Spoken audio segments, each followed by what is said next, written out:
2122 billion rupees पास फौज को दे रहे हैं। किस लिए, किस कारनामे के लिए? 19 खरब का बजट है सर, और इसमें जो सबसे मजेदार चीज है वो है रेवेन्यू कलेक्शन के टैक्सेस कितने होंगे सर। मजे की बात यह है, इसका सबसे ज्यादा बोझ इन्होंने तनख्वाहदार तबके के ऊपर और मिडिल क्लास पे डाल दिया।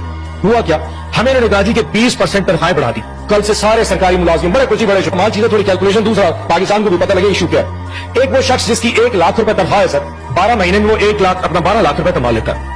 इससे पहले वो टैक्स देता था 15,000 रुपए फिक्स टैक्स था, और 12.5% के हिसाब से वो टैक्स देता था, जो कि 1.5 लाख बनता है।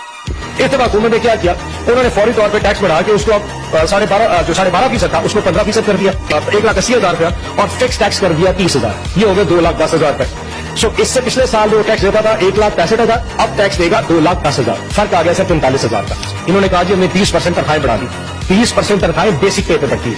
जिसकी 1 लाख तनख्वाह होती है उसकी बेसिक पे 30,000 से 35,000 रुपए होती है। उस 30 या 35,000 के ऊपर जो 20% है वो पूरे साल की जो बनता है, मैंने हिसाब लगाया, वो बनता है 48,000 रुपया। सो आपने 48,000 की तनख्वाहें बढ़ा दी, लेकिन 45,000 का टैक्स लगा दिया। उसकी जेब में कितने बचे? 3,000 रुपए। टोटल 3,000 पूरे साल में बचेंगे। ऊपर से जुल्म चेक करें, इनडायरेक्ट टैक्सेशन सर 7.5 अरब खरब रुपए का, इनडायरेक्ट टैक्सेशन 7.5 खरब का। और उसमें सबसे बड़ी अमाउंट क्या है? पेट्रोलियम की लेवी, यानी कि जो पाकिस्तान तहरीक इंसाफ अपने दौर में हमने 60 रुपए तक मैक्सिमम लेवी रखी थी, इन्होंने बढ़ा के उसको 80 रुपए कर दिया।